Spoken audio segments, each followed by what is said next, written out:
And we are officially live on the airwaves, the internet waves, whatever you want to call them. But we are here and we are in living color. Welcome, everyone, to the Takedown Troupe, your weekly TNA review show here at the BC WrestlePod Network Syndicate Conglomeration Podcasting YouTube Twitch Kick thing we do pretty much every day of the week now. We're just going to continue to add things on because why not? Of course, joining me this evening in our lovely trio, we have, of course, Papa Oso, who's been holding it down with me since the inception of this whole entire podcast. So this is fun. So I appreciate him being here. And also, it's been a busy week for him.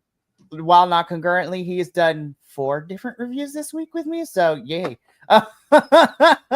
There's a lot of wrestling going on this week. And then, of course, we also are joined by the other Will, Radio Will, who is also here tonight for the TNA stuff. Yeah, so we're going to get into this episode. We are, now 2 weeks out, 2 weeks away from Emergence. We're putting that in our rear view, and all roads lead to Victory Road for now. When you said 2 weeks out from Emergence, I panicked for a minute because I'm like, we don't have to watch that again, do we? What the fuck? No, we will not. 2 weeks out in the opposite direction. I got you now. Yeah, so towards Victory Road and ultimately Bound for Glory. But before we get into our review proper, a little bit of housekeeping, if you will, because I got to do the bossy things of being El Jefe of VC WrestlePod. If you like what you see here, and regardless of how you found us, if it was the algorithm, a friend, you saw 3 dudes reviewing wrestling, like, who are these nerds? They look cool. Let me check them out real quick. We appreciate how you got here, and we want you to continue to be involved and stay with us. So if you like watching full-length live streams or even the edited reviews, you can follow us and hit that subscribe button on YouTube, or follow us on Twitch or Kick, whatever your preferred video watching and or streaming platform is. But we also know that in 2025, time is a concept, and that does not exist for a lot of us right now. And time is very valuable, and not a lot of it, which, trust us, we know.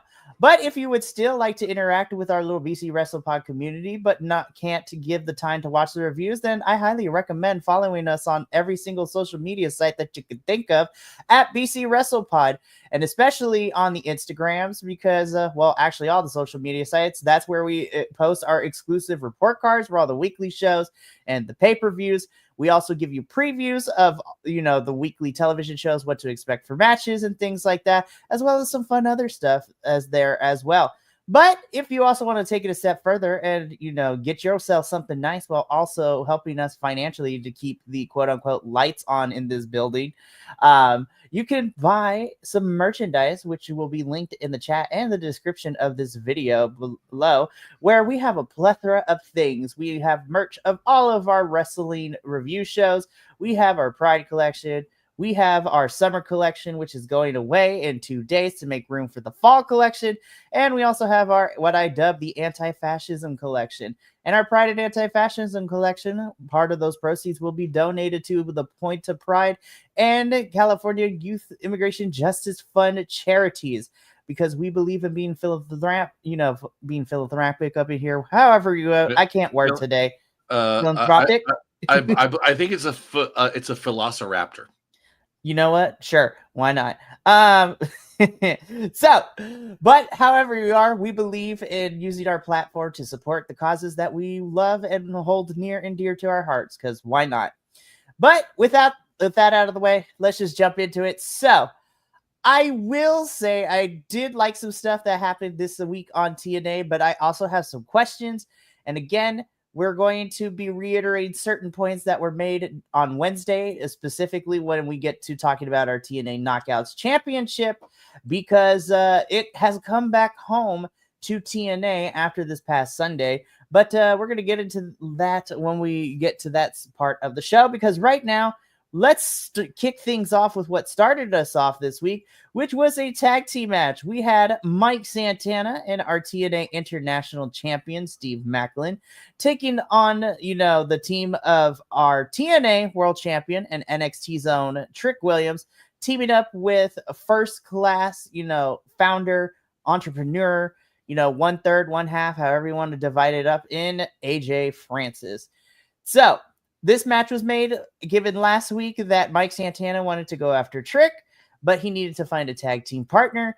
Macklin offered his services to Santino because Santino was trying to find a partner for Santana. And lo and behold, Macklin's like, hey, I got nothing to do, so let me fight these. That's literally what it is. I've got no place on this card. What the fuck? I mean, very fair. And I mean this in all love, Macklin, but you and Deonna Purrazzo's Instagram videos are fucking hilarious. Anyways, I digress.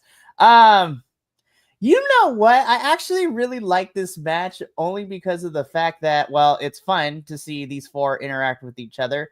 And you know what? I am the type of wrestling fan that I love watching, our heels kind of get the comeuppance once in a while too. And that's exactly what happened here, because after a back and forth bout between these two teams, at one point I did think that AJ Francis legitimately hurt himself when he took a stumble out the ring. I'm like, oh God, no, don't hurt yourself, when he got caught up a little bit. Ultimately, it would be Santana and Macklin to pick up the win here, with Mike Santana pinning the TNA World Champion Trick Williams in this match. So, Papa Oso, I'm going to come to you first with this one. What are your thoughts and feelings and comments about this tag team match opening the show? I didn't hate it. I enjoyed it. It was good. I think it was unnecessary. I thought, why did we create this particular thing just to put Mike Santana and Trick in the same ring together? I mean, okay. That's like, all right. I enjoyed the match. Don't get me wrong. There were some really great moments, some strong moments, some great moments where AJ Francis got his ass handed to him. And I'm always here for that. And of course, Trick Williams opening his damn mouth all the time. And I thought the ending was appropriate. Actually, funny thing is, though, I thought it was a little unusual. I thought if they were going to do this, I would think that either Macklin would have pinned Trick, or if it had gone the other way, like AJ would have pinned Mike. It was weird that Mike pinned Trick to me. It felt weird. I don't know why. It just felt weird. Considering we all know what's going to happen. But yeah. Right. And it is a little weird is a word for it too, but I also find it interesting again because the three of us, we all know that it's going to be Trick and Mike at Bound for Glory. That is the end game for this story. Which I'm like, okay, cool. You would have thought this was to build into, Mike having a reason to actually, get a chance at the title against Trick Williams. The problem is that Bound for Glory is in October, and we still got Victory Road at the end of September. So you mean to tell me we're going to be carrying this all the way through to the middle of October? Okay. I mean, I'm not mad at it, but all right. Radio, I want to get your thoughts on this too. So what did you think of this and kind of where we're going for it? Like my only thing here is like it's like you said, the whole are we really going to be carrying this all the way? Like all the way through this? Like, do we have to? It just feels you're setting up for October in August. What about September? Like it is very much like you've already written the end. You've written the closing paragraph of your essay, and you've written the opening paragraph. It's like my comparison of the emergence thing of someone finishing their homework in homeroom. This is the other side of it. This is all right, your essay is due in October. This is your thesis. Okay, this is my thesis. What the fuck else am I supposed to write?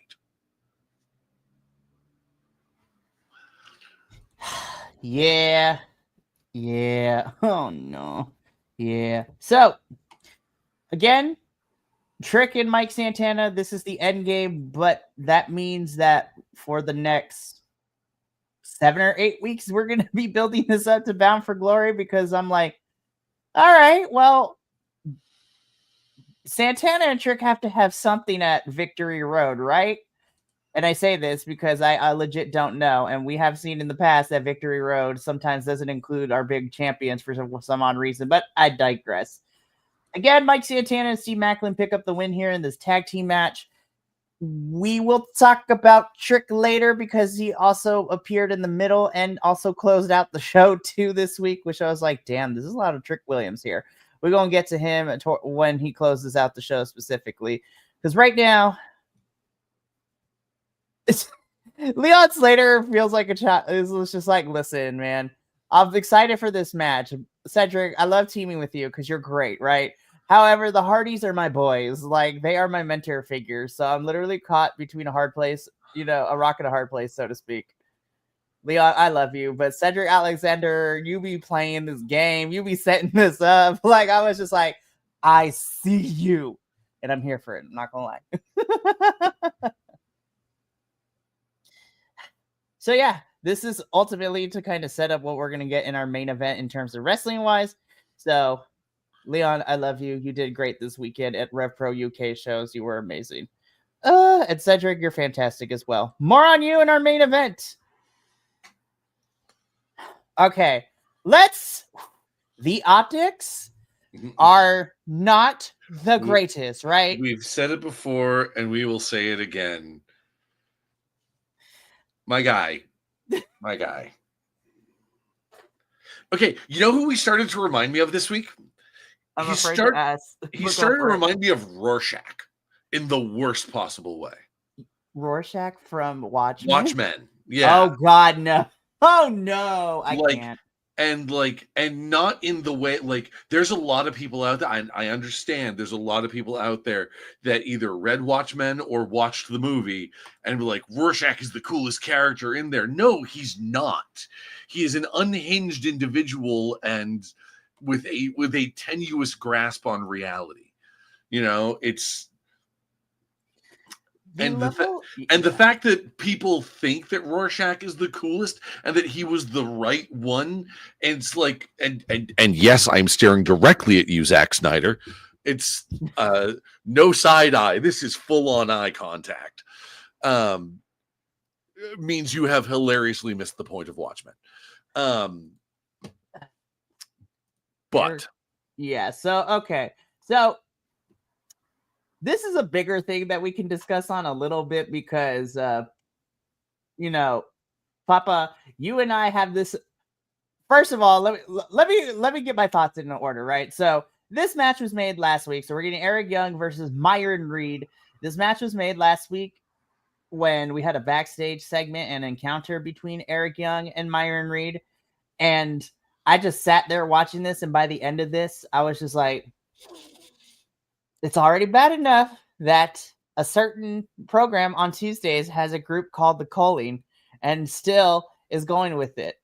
It's another thing that on Thursdays, I'm watching Eric Young continue to have this idea of a cleansing. And the fact that he's talking about this to a black man does not sit right with my spirit. Like, what is happening? So Myron is, Eric Young talks to Myron and Eric Young is trying to get Myron to join him. Myron's like, no, I'm not going to. Zach Wentz comes in to kind of help with all of that. And Eric Young's like, I see you picked your side. We'll deal with this next week. I'm like, what side did he pick? You're fucking delusional, Eric Young. Your grasp on reality is getting out of hand. And this is what makes me mad. When we get to another part with Eric Young later, I got so pissed off on what I saw there because I was just like, we could have thrown out the cleansing portion, and this is exactly what we've been asking you. But we took too long to get here. I was just like, you're telling the story out of order. But Papa, also, help me out here. Like, what is happening? Like, why are we still doing this? So I came to a realization today while I was watching this episode. From now on forward, I will say absolutely nothing about this faction. I will mention nothing. I'm not even going to watch like matches that they're in because I'm over it. So the name of their faction raises so much 1930s Germany that I can't even stomach it. So I'm done. I'm not wasting my breath on that from now on. Because I can't. It is disrespectful. It is the worst possible thing that they could have done. And I'm pissed because either TNA doesn't realize it or they do and they don't care. Both of which are bad. Right. So, and the fact that you have a white bald man in charge, and now he's got that beard, which makes it even worse. And I'm just like,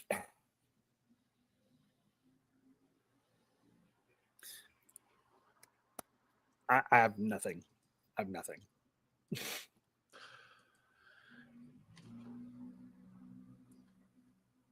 Yeah, it's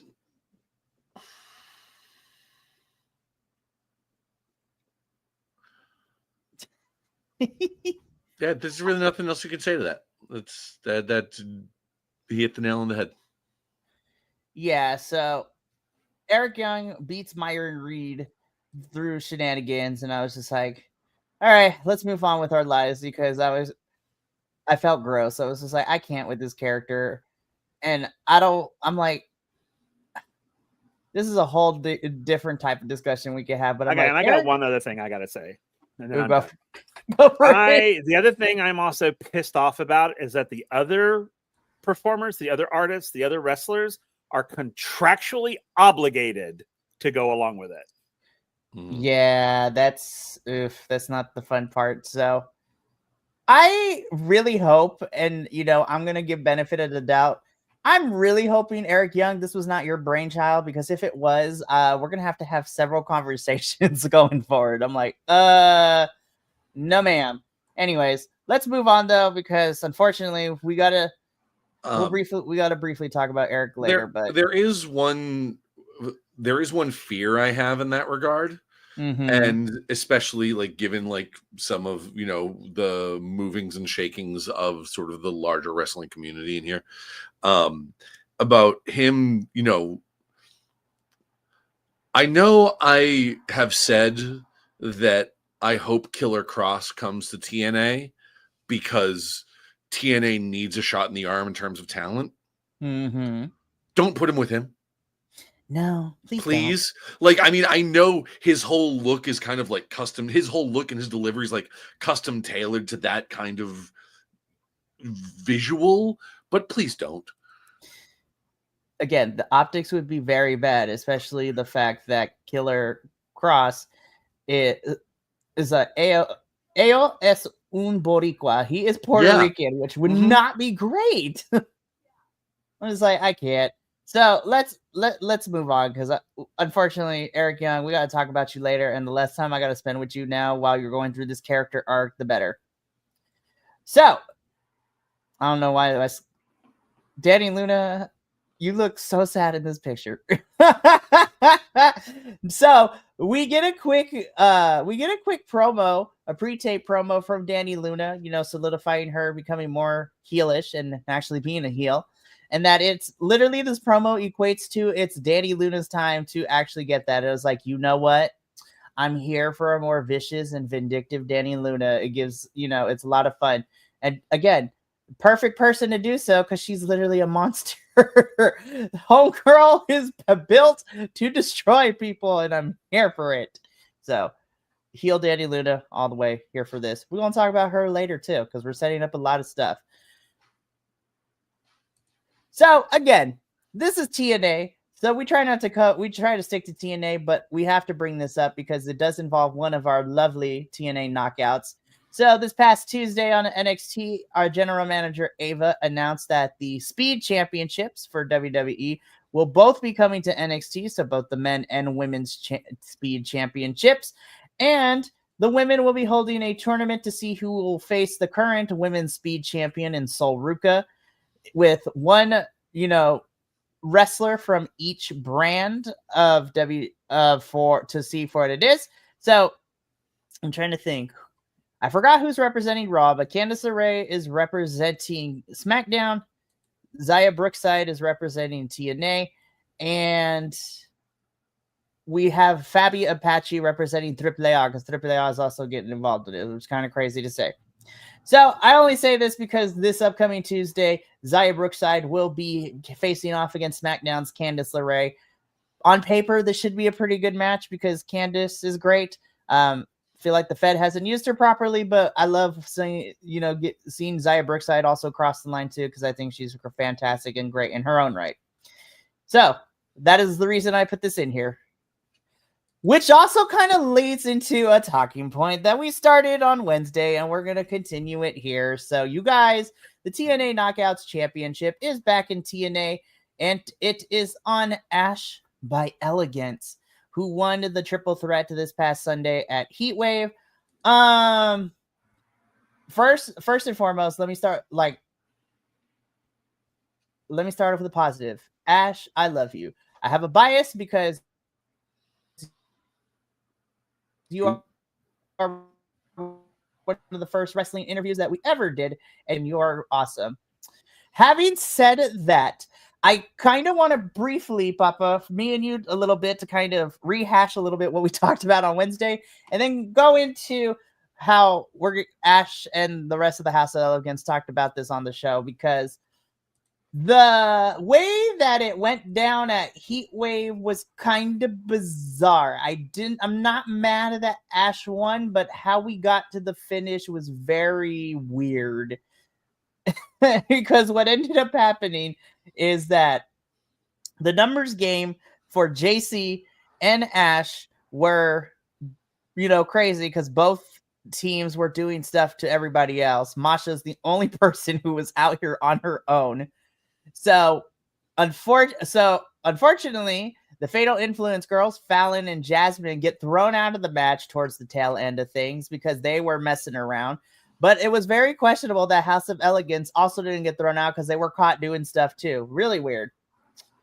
JC hits her finisher, going to pin Masha.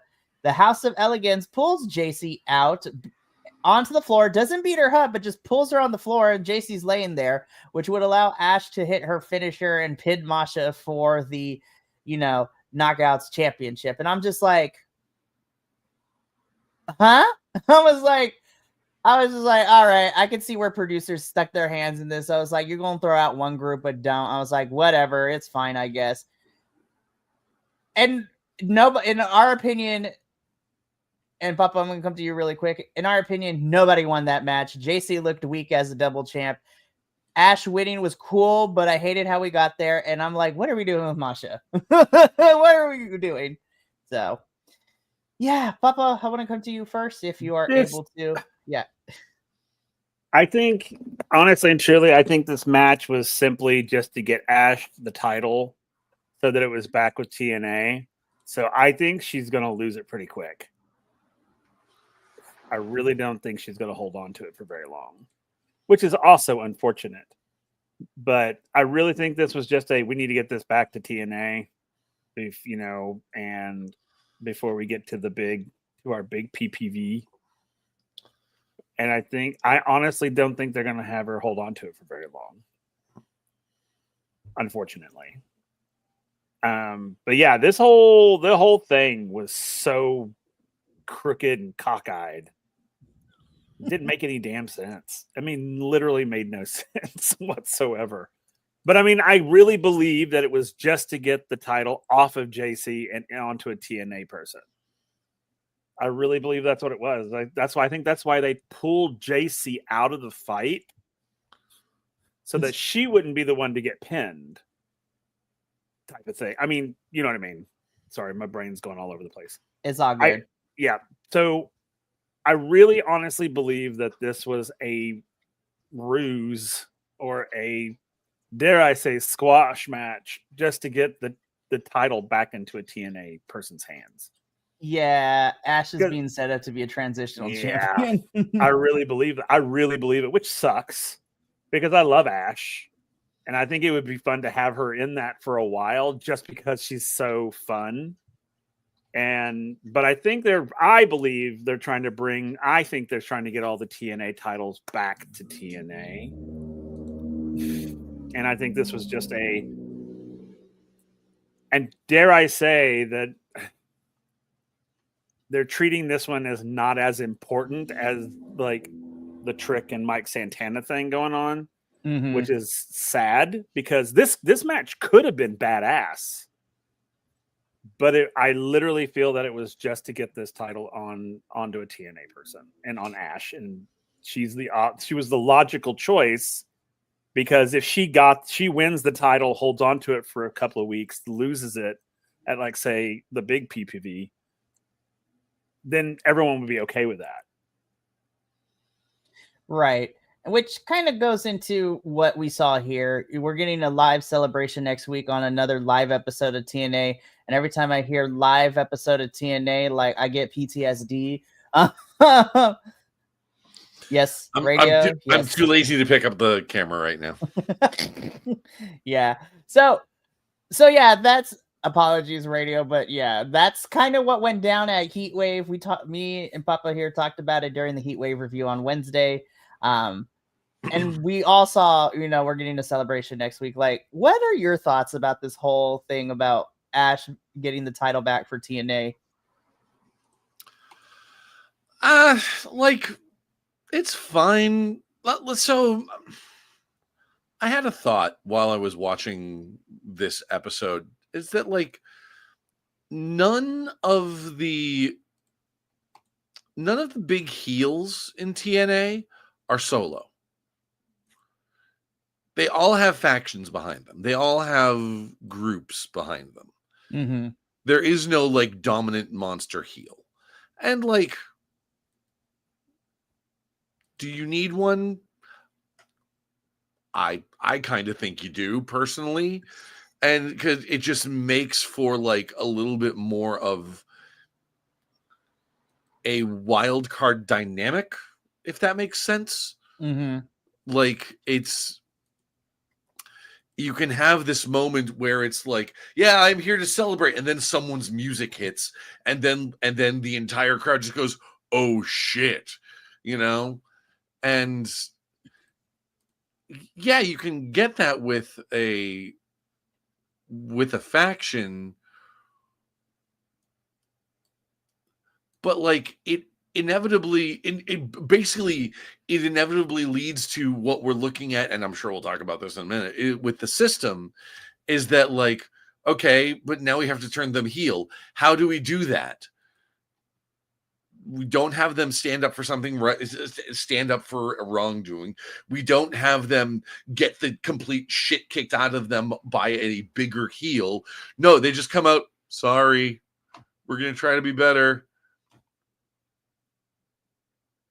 Like, and don't get me wrong, I understand that's how it works in real life. That's how, like, if you fuck up in real life, you say, I'm sorry. I'm going to try to work on being better. I'm going to try to be a better person. And then you move forward with that. You make that announcement. You make that statement. Wrestling is not real life. Like, I appreciate the fact that, like, yes, this is how you would do that. But, like, why? Just why? Like, and on that, so to bring that back to, Ash being the TNA Knockouts champion, I kind of hope they're setting her up to be a transitional champion because, frankly, I would rather see her be a dominant solo heel.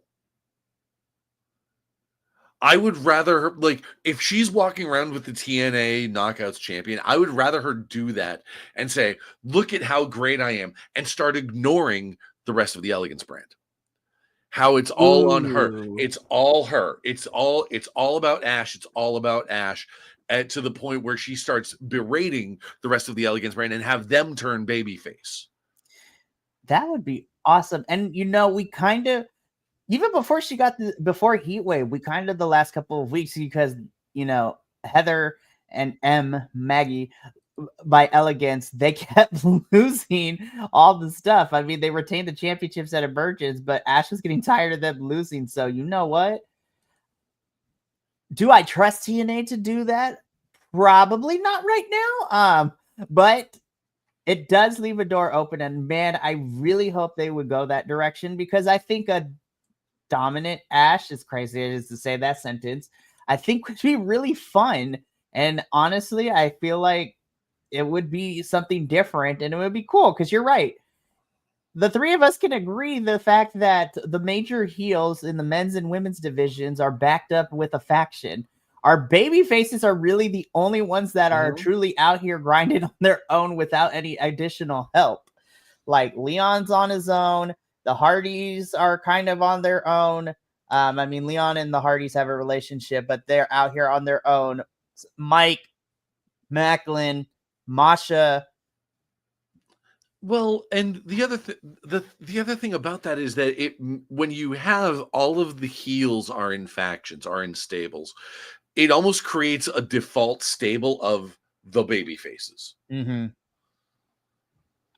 Because they all have to team up now to deal with the fact that all of the bad guys are in factions. Yeah. And then the like two heels that aren't in factions are annoying as fuck. I'm looking at you, Frankie Kazarian.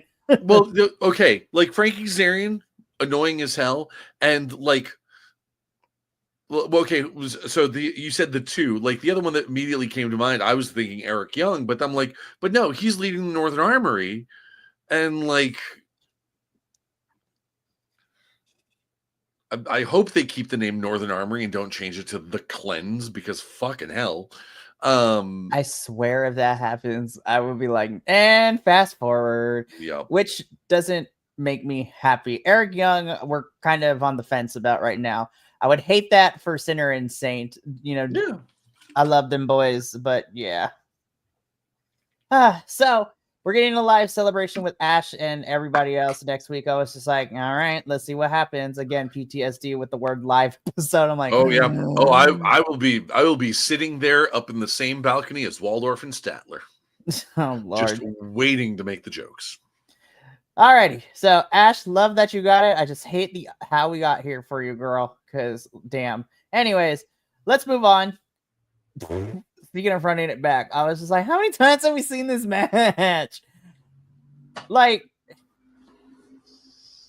I'm so okay. So again, the Inspiration take on Fallon Henley and Jasmine Nix, NXT's Fatal Influence. You know, JC, their leader, lost the TNA Knockouts World Championship at Heatwave, and the cracks are continuing to show on NXT as JC and Fallon are truly becoming stepsister to.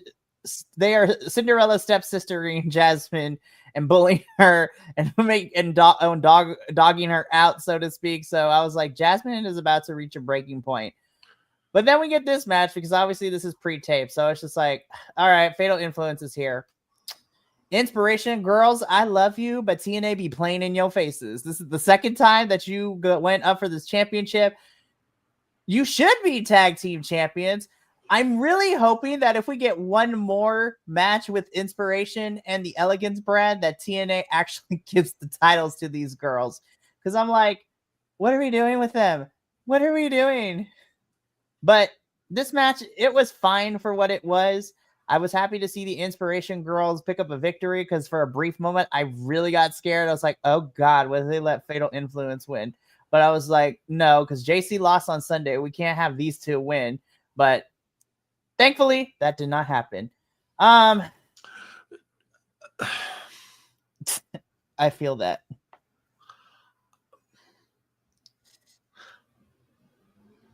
I don't want to ruffle feathers. You know, I know that the Inspiration is a favorite team of most of the people on this podcast. I don't get it. And you know what? That's fair. They have not impressed me. It's Yeah. and I like, and I can tell you the one I can pinpoint you the one moment, and this is one of those things. This is such a sticking point for me as a wrestling fan in general. Okay, you can have all the charisma in the world, all of the technical skill in the world, the best physique, the best athleticism, everything like that.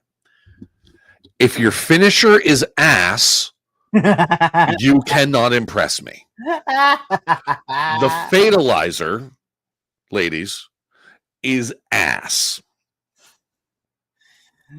I mean, you're not wrong. I get the setup. I get what you're going for. You're going for what did the Good Brothers call it? The Magic Killer. They're going for that kind of thing. They still use it. Well, and here's the thing: like when the Good Brothers do it, they get them like really up there and like sort of like spin them up in the air, and it works.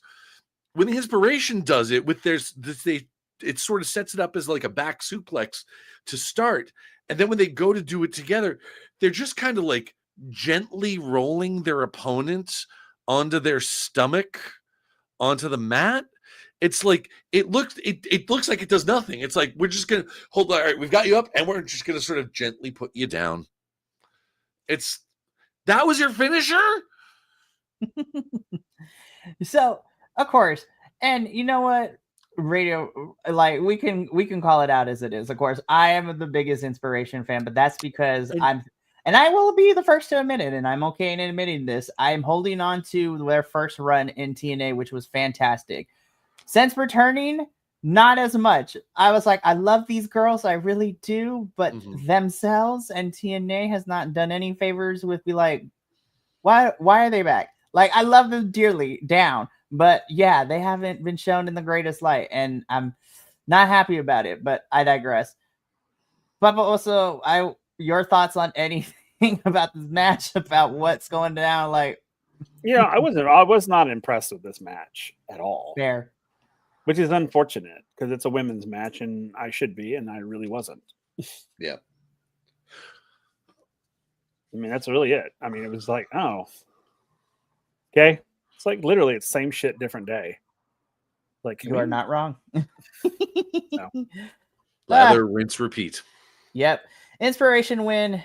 Woo. Trick Williams out here calling his lawyer. We're gonna get him to Okay. This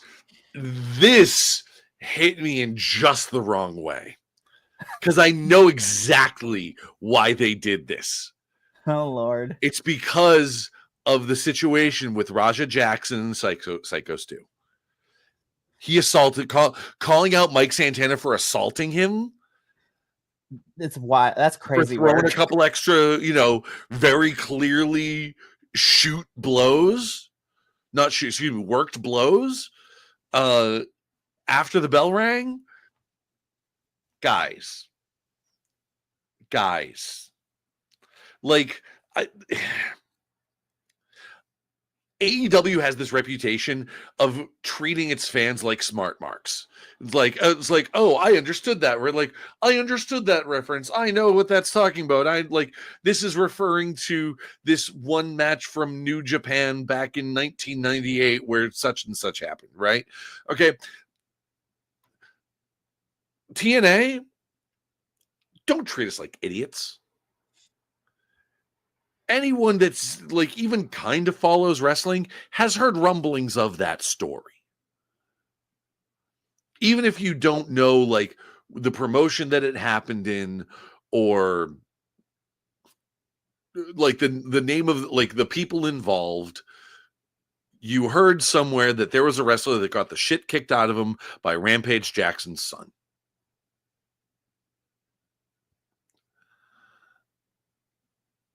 And especially given the fact that,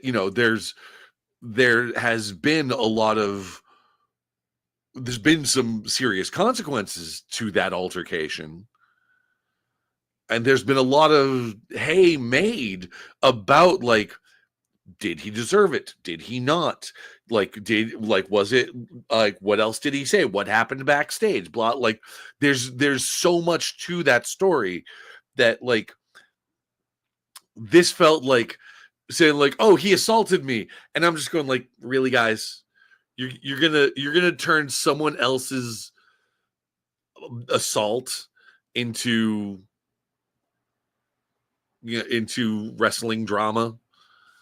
Psycho Stu's not even out of the hospital yet, and I don't know, rubbed me the wrong way.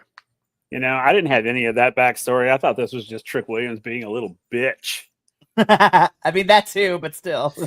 I mean, I guess I'm just another smart mark then. I literally was just like, well, look, Trick Williams being a little bitch. I was like, okay, it's the logical next step. Mm-hmm. I was surprised though when his lawyer was just like some guy. I like when he's like, "Oh, I'm calling my lawyer." It's like, "Oh, who's his lawyer? What sort of angle is this going to be?" It's like, no, it's some dude. We gonna talk about that when we get to the final parts of the show, because I was just like, Trick, sit your ass down. I was like, oh boy. It's all righty. It was someone from a local Baltimore indie that could, take a bump. Very fair. Okay, I just really want to talk about this quickly because I was just like, Ryan Nemeth needs to go away. Yes. Like, he reminds us that his big brother Nick Nemeth will be returning to TNA next week. I was just like, shut up. and there was much rejoicing. Yay. Never. This is going to be the craziest sentence I have said so far tonight, but like, I'd never in my life I actually been more happy to hear, do you want to know something? I was like, you know what, Alicia, you get on my damn nerves half the time, but girl, yes. I was like, for this instance, I am so happy to hear that, which sets up this impromptu match between, Mr. Edward Edwards over here, Eddie Edwards, taking on Ryan Nemeth. And Eddie wins, and I was like, woo, and the crowd goes mild. I was like, we could have just taken this out. I'm not even gonna lie, y'all. Yep. So this is probably the one and only time I will ever be on the side of the system. I was just like, alrighty, well, I mean, we haven't said their faces now, but like, sure, fine, whatever. And like I mentioned earlier, this whole thing about like, oh, the system, we're baby faces now. No. Are you?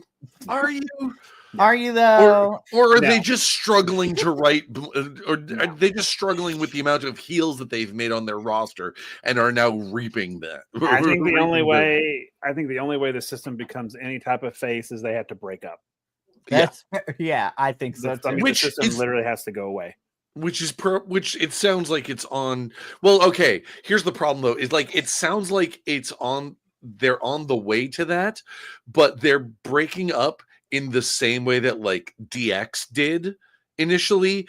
It was originally like, yeah, we are the system, and then this guy's going to kind of break away to do his own thing, and then this other guy's going to break away to do his own thing, and now we're just kind of a tag team.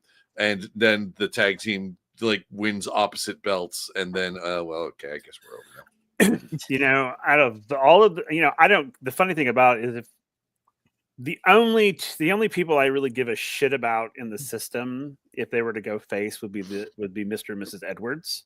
Honestly, I honestly don't care about anybody else, but I would love to see them flip, because I would like to see Alicia as a face. Like full on, like face. I mean, because we've seen Eddie that way. You're not going to hear me argue about, a hometown boy going babyface. Well, I would love to. I would love to see those two. Well, and to speak on what you're saying too, like again, I've really only been watching TNA religiously for like the last 3 years, but I also know about a bit of the history too. Alicia, when she was babyface, during like the 2010s era of TNA, during like the Jeff Jarrett slowly rebranding before Scott D'Amore took over, Alicia was a babyface and she was kind of great, which is fun, kind of crazy to say. But I would love for Alicia to go back to babyface. And Eddie Edwards too, because I think Eddie as a babyface is endearing. Literally, he is the underdog. He is your like everyday man archetype for this man has been wrestling forever. And like, yeah, I would love to see it, but I would like to see it because we have Frankie over there midlife crisis. doing all that BS. So I think it would be a really cool juxtaposition. Because I actually, believe it or not, now that time has passed, I would like to see an Eddie Frankie rivalry again, but one that makes more sense. And the roles would be reversed because remember, Frankie was the face in Mhm. that feud that went on for like 7 months too long. Yeah, but I it did. digress. But I think in this instance, it would be a different type of feud, because then it was all like, oh, we worked together and now we're completely like at odds with one another. But this would be more like, hey, I saw the error of my ways and Frankie, you're a shit and I'm going to take you down. Do it. You know? Honestly, I'm going to be so for real because it seems we're teasing Frankie and Macklin to have some sort of feud. And I was like, I'm going to be for real. I would rather see Macklin and Edwards, babyface Edwards, go at it because I think that would be a lot of fun. And you know what? Macklin don't need to be heel. Both of them can use, their morals and happenstances and all that. And I think it would be a fun. Who? that was a joke. I don't know if Macklin I was like, who? Can't decide either. So I was, like for all intents and purposes to ruin the joke because it's me. I'm just kidding. No, Macklin technically is a face, but like Papa and I were introduced to him as the heel when we started covering TNA, which has been, and honestly, we still don't even know when the turning point truly was for him to become a face, which was really weird. But Eddie Edwards wins, kicks the shit out of Ryan Nemeth. We're here for it. Like so this whole situation, I was watching this earlier, and I'm watching this whole situation. It's like, Danny Luna versus Indy Hartwell. Okay, fuck Rosemary, I guess. It's I was like, yes. I was like, what is happening right now? Like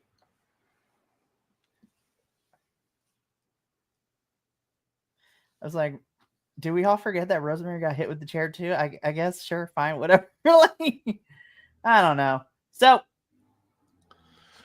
originally it was going to be Jody Threat versus Indy Hartwell to figure out, because Danny Luna went crazy on both of them during that gauntlet match.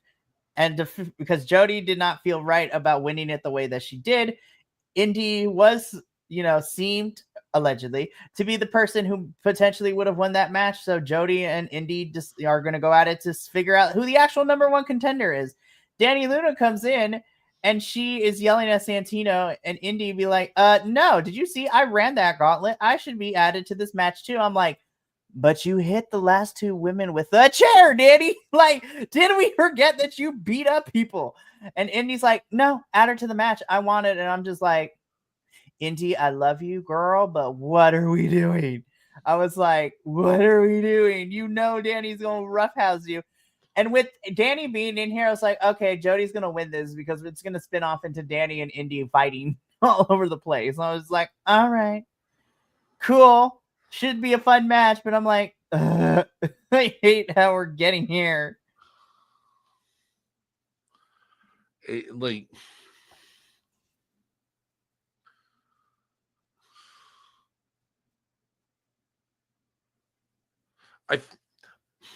I feel like a language arts teacher watching this and just sitting here like I want to like take a giant red marker to whoever wrote the script for this. It's like, okay, basically just go like, where's Rosemary?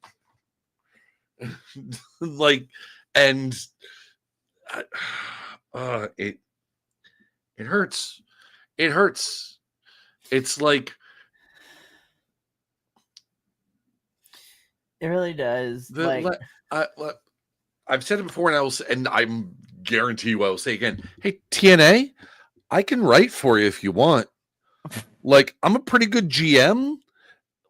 anyone that's played in a game that I have run, I can write a good story and like We work promise. with people to, you know. They All don't three care. of- all Oh, I'm three of sure they us- don't. They don't I'm care. sure they All don't. three of us can. Like, I mean, I don't. I claim think to be- TNA just Yeah. likes shitty stories. It's crazy. I was just like, listen, I'm not saying what I would write would be the best thing, but it would damn sure be better than what we're seeing on our screen. Hell, Papa also here, literally, you are a theater professor. I have seen you write things on napkins that are better than what we're witnessing on our screen. You literally have whole published plays. Like, come on now. Like, what are we doing? What are we doing? Speaking of that, I've just started writing a play about women wrestlers. Yes. Very cool. So TNA, take notes. Hire Papa also and hire the rest of us. We promise. I can't speak for these two. I will do it for free. Like, no lie. For real. Oh no, I want to be paid. Well, that's what I'm saying. I would do it for free, and I would ask to do it for the women's division because y'all don't know how to write their stories. But I digress. Anyways, so we're getting a triple threat between Indy, Danny, and Jody next week on the live edition of TNA. Oh, Lord help us. Okay. Like, finally, this is what we've been asking for the last couple weeks. But you should have started with this at the beginning and taken out, you know, the cleansing portion of it. Like, what? The biggest pet peeve I have with any story is like when you know this is screaming, oh shit, we should have did this before, let's do it now. It's like, no, you've already went a couple of weeks when this should have happened weeks ago to start off this feud, and now you want to do this? Why? Like, listen, Eric Young, we're on the fence with you, but it's just like, Joe Hendry, like, I love you, but like, what are they doing? Like, what are we doing? I was just like, this could have been an interesting feud had you started it off this way weeks ago, not in the middle of like 4 different stories for Eric Young and he fighting everybody. This was ass. I'm so mad for everybody involved with this. Like, this is crap. I'm sorry. I was watching a video on YouTube earlier. It came across my feed, and it was a very clickbaity title of like saying like, oh, worst match ever. Like, what, like, is this the worst match or worst pay-per-view ever? And it was for a match that was just earlier this year, back in January, the People versus GCW. I remember it correctly. It's way too long, but continue. Exactly. And the guy that's going over it is reviewing it, saying like it went way too long because of there were some issues, not just in like the in-ring match and stuff, like just sort of how the things were booked, but like there was one Allie Ketch, I think her name was, broke her leg in 2 places. No, so it's that's exactly what happened, because Andrew, I, the professor, you know, the 3 of us here at BC WrestlePod, we did a whole live watch along for the People versus GCW. It was like a 5.5-hour show, but we waited for like 45 minutes because, again, we're in New York and the commission, the sports commission, like has to have, you know, certain rules in place. And so when Allie broke her leg, they had to take her to the hospital, and we couldn't continue with the rest of the show until when the other ambulance came to replace the one that left. And I was just like, it was a whole crazy mess. Yeah. Well, and anyway, like, and I'm watching this guy's review of it, and it's like his ultimate takeaway was like, it's definitely not the worst pay-per-view of all time. Like, people are evidently comparing it to like Heroes of Wrestling. It wasn't that bad, you guys, I promise. And it's like he said, like, and the guy that was reviewing, he said like, it was bad. Don't get me wrong, this was a bad pay-per-view, but it's not that bad. Like, and a lot of it was due to stuff that was beyond their control. But this guys. And like, but there was another detail about that particular pay-per-view that like got me thinking a little bit, and it was the bit with PCO. That was PCO wild to watch. came out, like, who at the time was the TNA Digital Media Champion, comes out and just starts smashing that belt with a sledgehammer. And evidently at the time, everybody thought it was a work. Nobody's seen him since. Well, at least in major promotions. For those of us who he and Scott D'Amore are linking up, and he's been in the Maple Leaf Pro Wrestling shows. But I get where you're going, what you're saying. So, and I have to imagine that like there's a part of that. Pair that with the overarching NXT crossover that they're doing, and what I don't remember where I heard it, but I know that PCO used to be in WWE, but like kind of like I believe part of the Quebecers, I believe is what he was. Yeah, but like, and it just never clicked for him, and like a lot of it was because of the politics stuff. So, knowing his previous relationship with WWE and everything that's happened with TNA over the last couple of years, Scott D'Amore, NXT crossovers, everything like that, he like that display has to be like, that is definitely that was an omen. And looking at what's happened to TNA in the year since, you know, like it's starting to feel like he saw the writing on the wall and was like, this is all going downhill because they're going to try to get in bed with WWE and TKO. And so, yeah, no, fuck that shit. Yeah, this whole entire sequence of events, like, I'm going to be honest, you guys, I don't care about this feud because it's too little too late for me. You should have given this to me like Round Slammiversary time, maybe a couple weeks before. Shoot, I would have taken this beginning at like Under Siege when Joe Hendry had nothing to do at that pay-per-view. Like, I don't know. Papa, I want to get your opinions on all of this too. Again, we don't have to talk about Eric Young, but what is going on with Joe Hendry? Like, what? Why? Like this? Ooh, I don't understand. I don't either. I don't get it. I don't understand it. I don't think I want to understand it. It's just honest when it comes to Joe Hendry, I feel like he's just kind of treading water until his TNA contract runs out because of the memes, that dude can write a check to wherever he wants to go when he's done here.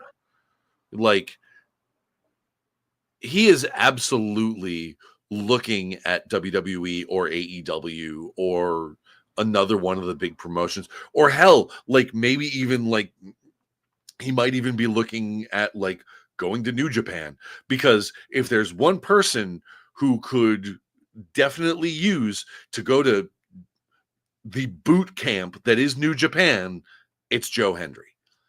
He's got the charisma, he's got the mic skills, his in-ring performance is okay, but it could use a little work. Give him a year or two in Japan, and you've got a masterpiece right there. You know, you know what? Have Joe Hendry, you know, even if it's for like one match, like have him go back with our homeboy in New Japan, Yuya, who's killing it right now. And, you know, who's being touted to be the, you know, second incarnation or the newer generation incarnation of Tanahashi. So that's crazy. So, yeah, but I'm just like, I don't care about this feud. It really upsets me because of the fact, you know, with all of this, but I'm just like, whatever. Don't care. We got to move on, though. The numbers game was too much for Miss Sade over here, not the singer. Mara Jade. I every time I see her name, every time I hear her name, it's like that is a Star Wars reference. So we got this match, Mara Sade versus, you know, Tasha Steelz. I hate the reason that we're getting this match was because over Tasha like not liking Mara's painting from last week. I was like, that's stupid. Anyways. So, okay. Although I will say that bit did make, there was a part of me that's like, wait a minute. Does that mean Claude might come to TNA? Oh, Which, Lord. if you're not familiar, Claude was the art critic manager persona of Brian Zane of Wrestling with Regret when he went to perform with JCW. I forgot about that. So here's the thing, another knockouts match. It should have been fun, but again, this was just a vehicle to set up what we're getting next week, because the numbers game was too much for Mara Sade, Tasha, the Great Hands, and Agent Zero of Order 4. Which, okay, I want to take a pause really quickly, because Papa Osa, I want you to talk about this, because me and you had a chat earlier today about, the optics of Eric Young and Order 4. So I can't, thanks to you, I can't unsee that now. And I was just like, oh God. What's so funny is it would have slipped by me if they had not done a close-up. But they did a close-up, and that's what set me off. What is this? Because I'm like, why did they do a close-up of that? Because the way that they come in is they have their hands over their hearts, but it's a 4. Right. It's which is actually very close, and I'm not going to do it on stream, but it's very close to the OK symbol that white supremacists use. And if you did not see it up close, now this may have been why they pushed it up close, so we saw that it wasn't that. But personally, Mustafa and them, they should rethink that. Yeah, because it was. I mean, they closed up on it, and I was like, "Wait, why are we close? Why do we do that?" Yeah, because.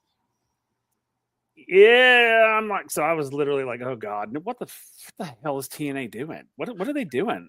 It's like there is also a certain, like, when you bring up Agent Zero, like, he concerns me. Like, don't get me wrong, and like, I understand it's a performance, I understand things happen, but the last person that this guy laid hands on in a performance is now out indefinitely.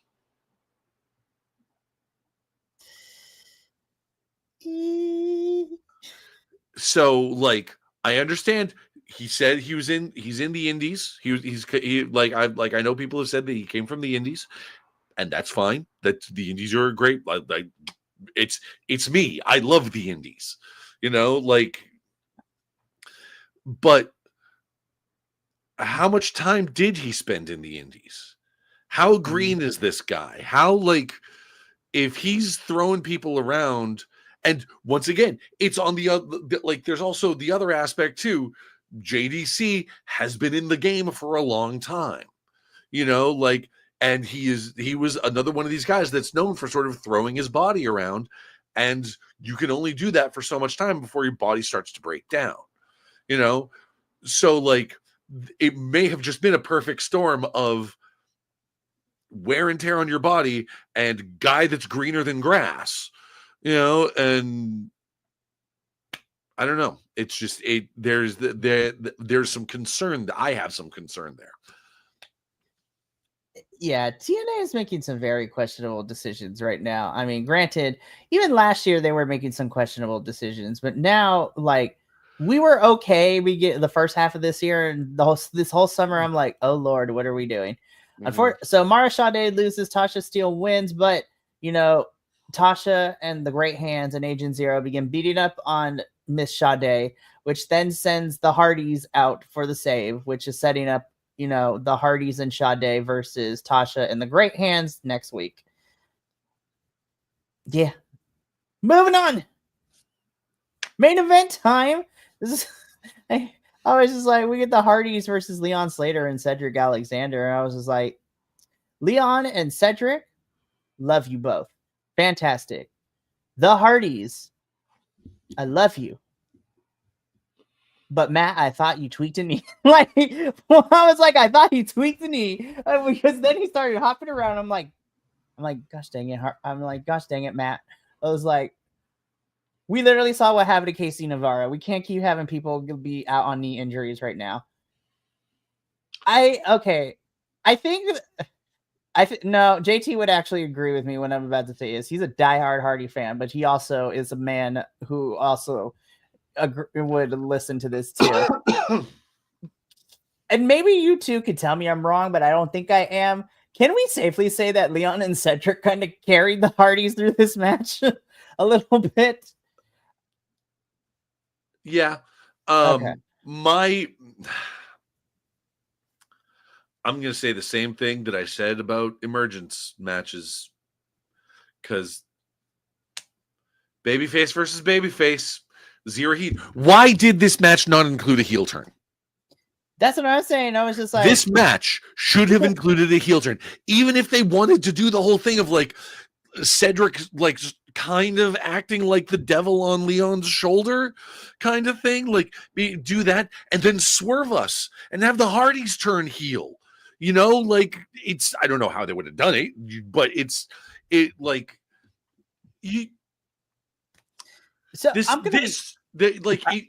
you're gonna keep giving us babyface versus babyface, there needs to be heat. Well, this is Marge Simpson's favorite match. I just hope they all have a good time. What should have happened here? Well, first of all, I don't think we'll see the Hardys turn heel anytime soon because one, I wouldn't believe that for anything. Two, I think what should have happened is it should have had a turn where Leon turned on Cedric. That would have been so because Cedric is doing nothing but playing mind games with Leon right now. And he's trying to set him up again, trying to get him to turn away from the Hardys. And I think that if he had realized what Cedric was doing and then had him turn on him, I would have loved that. Yeah. I would have been like, that's great. And then that would have set Cedric up as a heel. Yep. Like full on.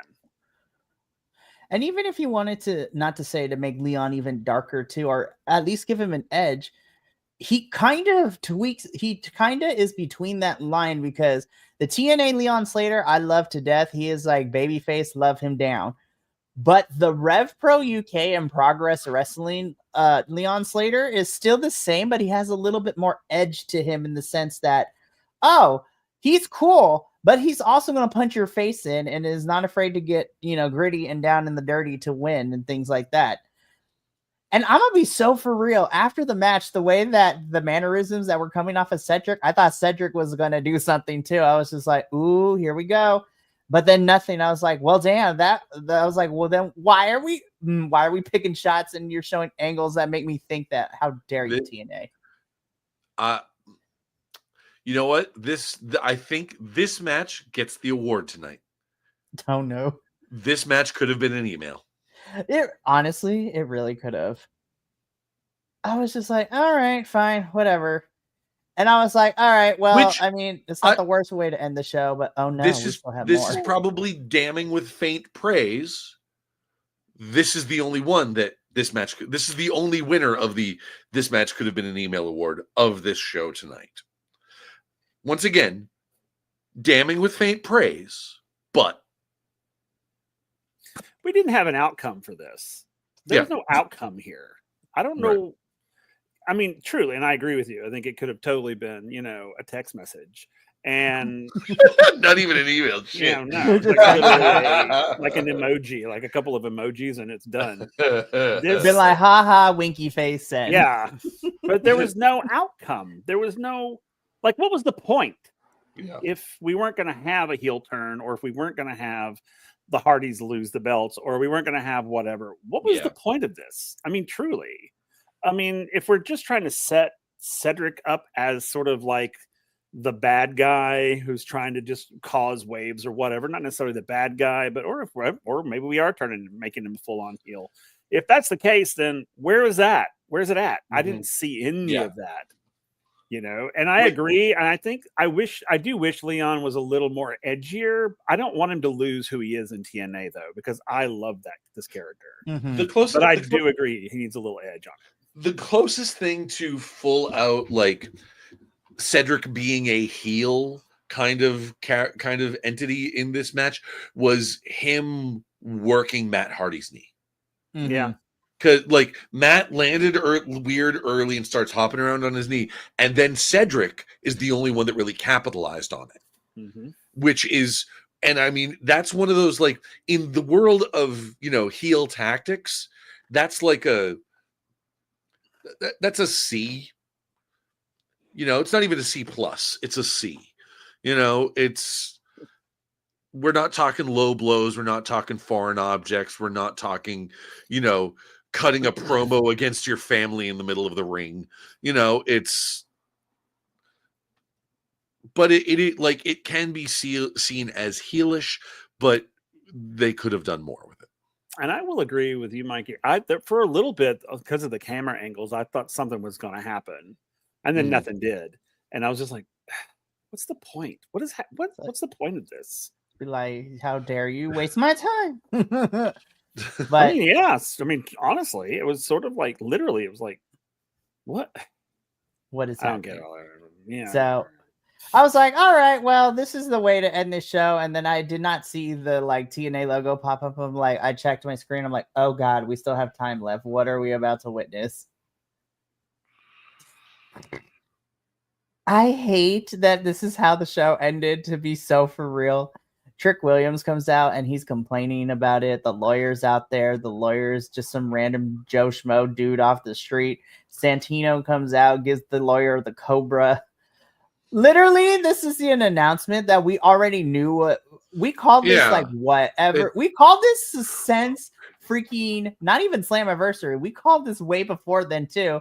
That is going to be Mike Santana and Trick Williams for this championship at Bound for Glory. I was just like, no. We still got Victory Road, you guys. What are we doing?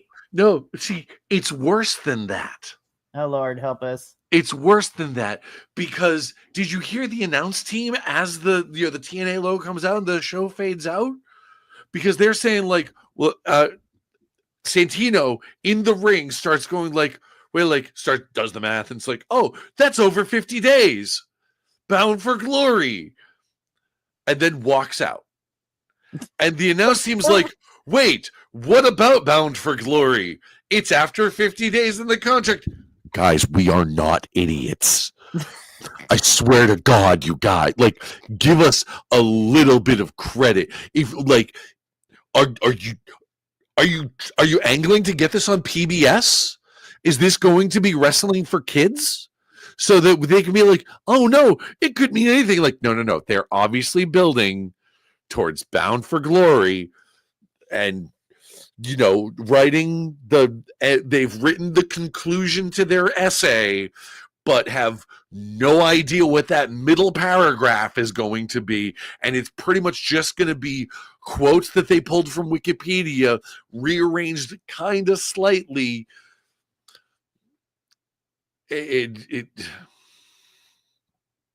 I'm mixing my metaphors because I'm just so angry right now. This could have been a fax. We go old school with the fax machine, not the fax. This could have been a telegram, Morse code. Yeah. This could have been on a dot matrix printer.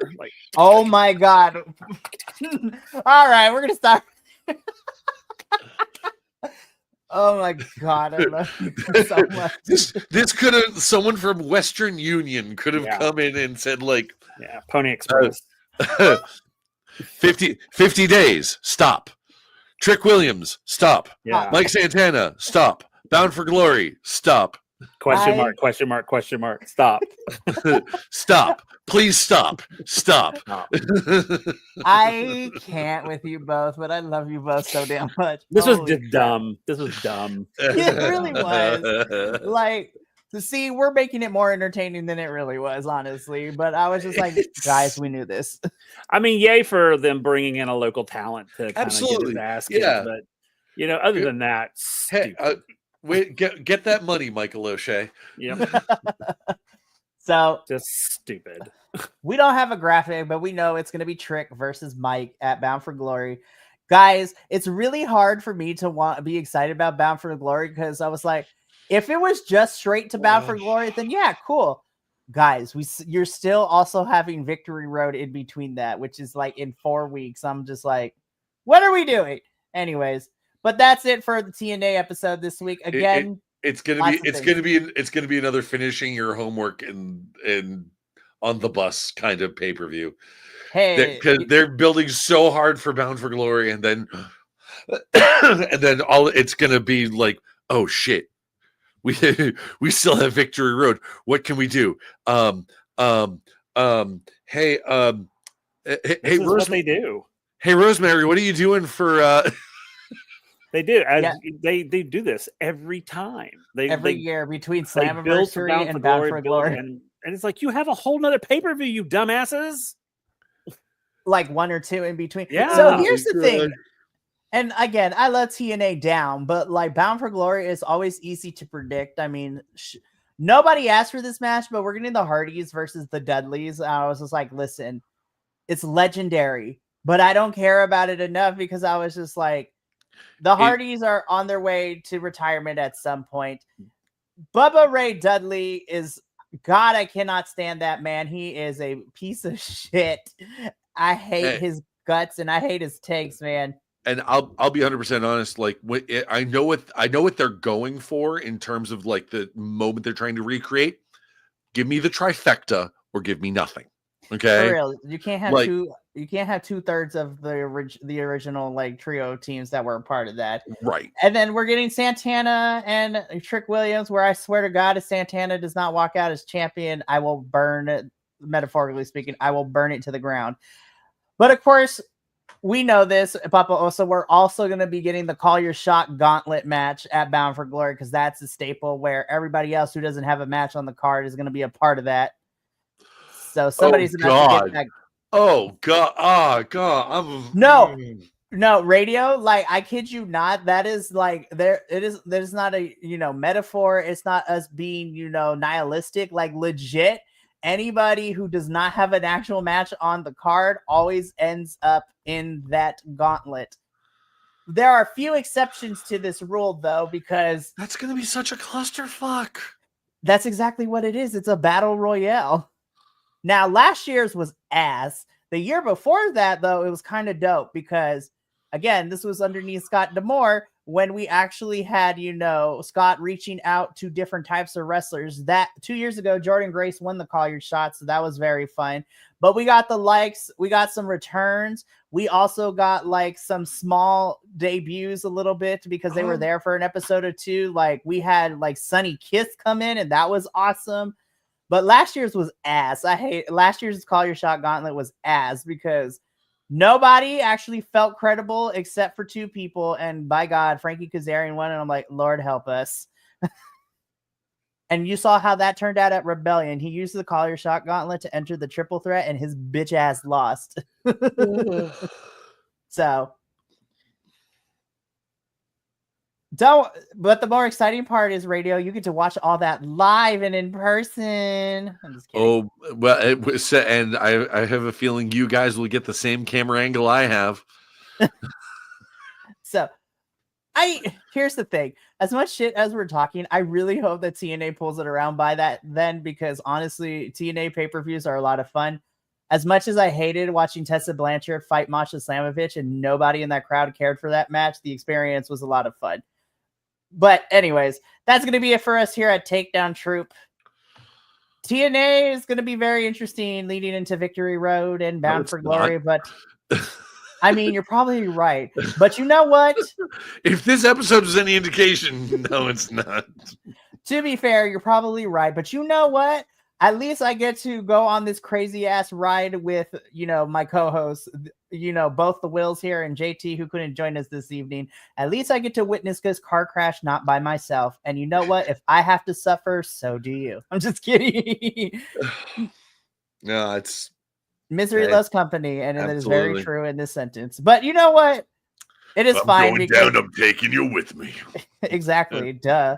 I'm the boss. So I'm taking you down with me. But you know what? In all honesty, though, as much shit as we talk, Fridays are one of the few days I look forward to because I get to hang out with some amazing folks and we get to talk some crazy mess about wrestling, especially TNA. And we get to be the wrestling Waldorf and Statler. You guys, I swear, I have an artist friend who, I was like, hey, can you make Muppet versions of us? Because that'd be amazing.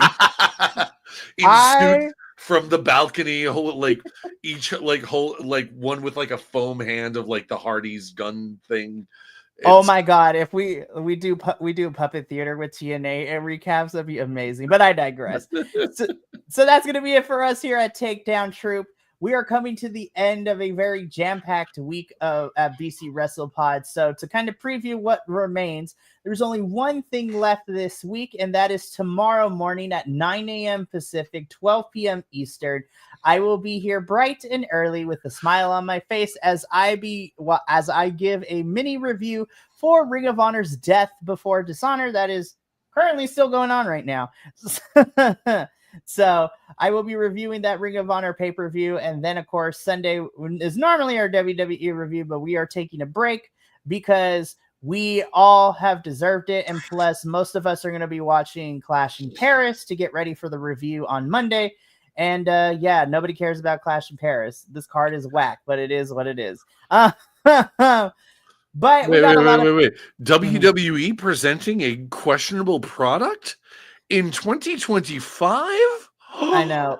But you don't say. I know. It's crazy, but hey, I'm going to be honest. Out of the 14 of us, 4 of us drew the short end of the stick, and we have decided that, you know what, thick and thin, the 4 of us are going to cover WWE, but we're going to talk a lot of shit about it. But I was like, all right.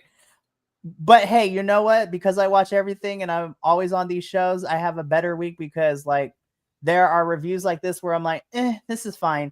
Versus like last night's reviews, I was like, you know what? International wrestling is really great, y'all. I had a good time reviewing Progress 100 Volts yesterday.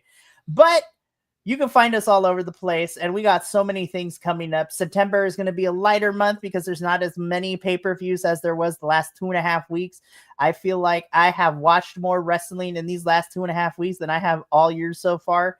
But we are happy that you are here to join us for this crazy ride. So for all of us here at Takedown Troupe and the rest of the BC WrestlePod family, remember, take care of yourself, love one another, stay iconic, and more importantly than anything, you always deserve to finish the story.